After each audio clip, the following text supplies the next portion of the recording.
Welcome my dear students. আজ আমি অষ্টম শ্রেণীর রায় ও মার্টিন প্রশ্নবিচিত্রার 2025 সালের 200 নম্বর পেজের পরিবেশ ও বিজ্ঞানের আজকে 4 নম্বর স্কুলের প্রশ্নগুলি সলভ করব। চলো তাহলে শুরু করি।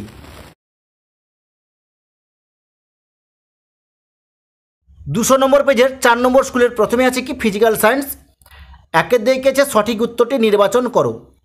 একের দিকেছে লঘু অ্যাসিডের থেকে হাইড্রোজেন গ্যাস মুক্ত করতে পারে না যে ধাতুটি, সেটি হলো এখানে এর অপশানটি সঠিক হবে কপার। একের দুয়ের দাগে ঝাঁঝালো গন্ধযুক্ত গ্যাসটি হলো এখানে উত্তরটা হবে অ্যামোনিয়া, সির অপশানটি সঠিক হবে। একের তিনের দাগে জলের চাপ ক্রিয়া করে, এখানে ডির দিকে অপশানটি সঠিক হবে সব দিকেই। একের চারের দিকে সময় বাড়ার সঙ্গে সঙ্গে অবাধে পতনশীল বস্তুর বেগ, উত্তরটা হবে ক্রমশ বাড়ে, এর দাগে অপশান সঠিক হবে। একের পাঁচের দাগে 3 কেজি ভরের বস্তুকে পৃথিবী যে বল দিয়ে টানে তার মান হলো, এখানে সি এর অপশানটি সঠিক হবে 29.4 নিউটন। একের ছয়ের দাগে নিউক্লিয়াসের স্থায়িত্ব রক্ষাকারী বলটি হলো, উত্তরটি হবে নিউক্লিয় বল। দুয়ের দিকে কী আছে, নিম্নলিখিত যে কোনো 6টি প্রশ্নের উত্তর দাও। দুয়ের একের দিকে কী আছে, বায়ুমণ্ডলীয় চাপে জল পারদ অপেক্ষা কত গুণ বেশি উঠতে পারবে, এর উত্তরটা হবে 13.6 গুণ। আমি পাশে এখানে লিখে দিচ্ছি 13.6 গুণ। দুয়ের দিকে কী আছে, কখন কোনো বস্তু ডুবে ভাসবে, এর উত্তরটা হবে বস্তুর ঘনত্ব তরলের চেয়ে বেশি হলে সেটি ডুবে যাবে আর কম হলে ভেসে উঠবে। দুয়ের তিনের দিকে কী আছে, ফেরাস সালফাইডের সঙ্গে লঘু সালফিউরিক অ্যাসিডের বিক্রিয়ায় কোন গ্যাস উৎপন্ন হয়, তোমরা লিখবে হাইড্রোজেন সালফাইড গ্যাস উৎপন্ন হয়। আমি এখানে লিখে দিচ্ছি H2S, হাইড্রোজেন সালফাইড গ্যাস এটা।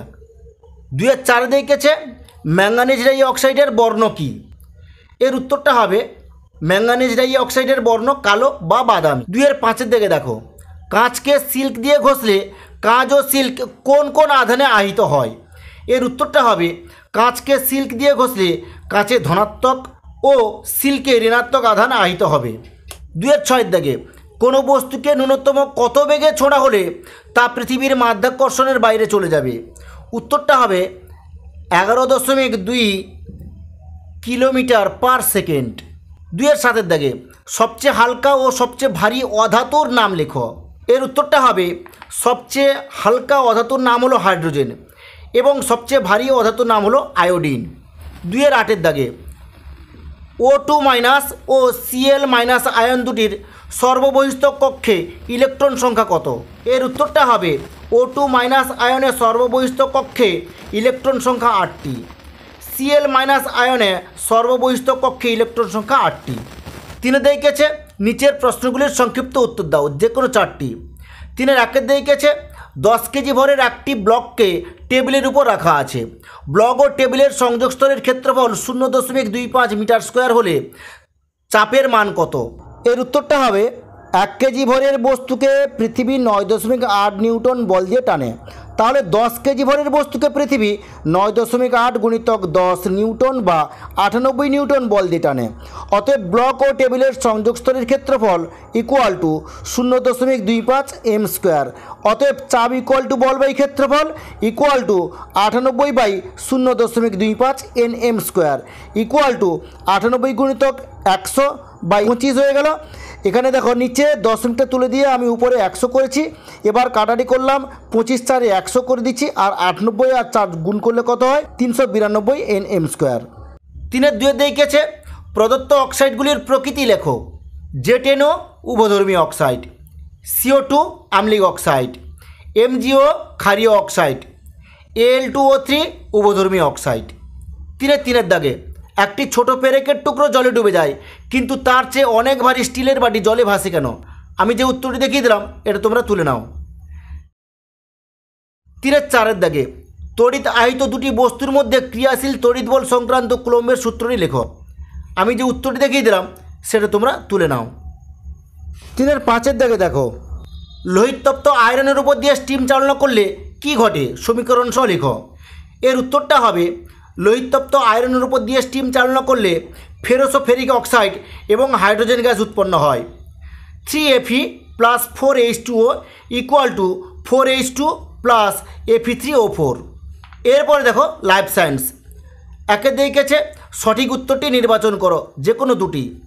একের দিকেছে অতিরিক্ত অক্সিজেন পরিবহনের জন্য পাখিদের রক্তে থাকে, উত্তরটা হবে সি হিমোগ্লোবিন। দুয়ের দাগে পর্দাবিহীন কোষীয় অঙ্গাণুটির নাম হলো, উত্তরটা হবে রাইবোজোম। তিনের দাগে পরিবেশের উদ্দীপনায় সাড়া দেওয়া ও পরিবর্তিত পরিবেশের সঙ্গে মানিয়ে নেওয়া হলো, উত্তরটা হবে স্নায়বিক সমন্বয়। দুয়ের দিকেছে নিচের প্রশ্নগুলির যথাযথ উত্তর দাও, যে কোনো চারটি। একের দিকেছে সত্য বা মিথ্যা লেখো। মাইটোকন্ড্রিয়ার বহিঃপর্দা ভাঁজ হয়ে ক্রিস্টি গঠন করে, উত্তরটা সত্য হবে। দুয়ের দাগে ক্রোমোজোম সংখ্যার সঙ্গে প্রজাতি কিভাবে সম্পর্কিত, এর উত্তরটা হবে ক্রোমোজোম সংখ্যা বা গঠন দেখেই আমরা এক প্রজাতি থেকে অন্য প্রজাতিভুক্ত জীবকে আলাদা করতে পারি। তিনের দাগে দেখো বিসদৃশ শব্দটি বেছে লেখো। প্রাইমর্ডিয়াল ইউট্রিকল কোষ প্রাচীর সেন্ট্রোজোম প্লাস্টিড, এখানে সেন্ট্রোজোমটি হলো বিসদৃশ শব্দ। চার দাগে একটি জবা ফুল কেটে তার বিভিন্ন অংশ দেখার জন্য আমরা কোন ধরনের অনুবীক্ষণ যন্ত্র ব্যবহার করি, এর উত্তরটা হবে সরল আলোক অনুবীক্ষণ যন্ত্র আমরা ব্যবহার করি। পাঁচের দাগে শূন্যস্থান পূরণ করো।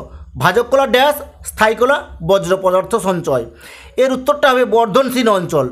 একের দাগে একটি নিউক্লিয়াসের পরিষ্কার চিত্র অঙ্কন করে প্রদত্ত অংশগুলি চিহ্নিত করো। এখানে দেওয়া আছে এর দাগে নিউক্লিয় পর্দা, আছে নিউক্লিওলাস, সিতে আছে ক্রোমাটিন জালিকা, ডিতে আছে নিউক্লিওপ্লাজম। দেখো আমি যে ছবিটা দেখিয়ে দিচ্ছি, এই ছবিটা তোমরা এঁকে এখানে যেরকম নামগুলো দেওয়া আছে সেরকম নামগুলো তোমরা চিহ্নিত করে নেবে। দুয়ের দাগে ইউক্যারিওটিক কোষ কাকে বলে। দেখো তোমাদের পাঠ্য বইয়ের 174 নম্বর পেজে লেখা আছে, দেখো যে অধিকাংশ উদ্ভিদ ও প্রাণীকোষের নিউক্লিয়াসে পর্দা ও নিউক্লিয় জালিকা দেখা যায়। এই ধরনের কোষকে ইউক্যারিওটিক কোষ বলে। তোমরা এখান থেকে এতদূর পর্যন্ত লিখে নেবে।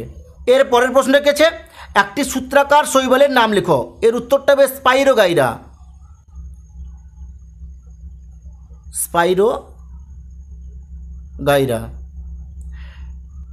তিনের দাগে রাইবোজোম কোথা থেকে উৎপত্তি লাভ করে, এর উত্তরটা হবে নিউক্লিয়াস থেকে।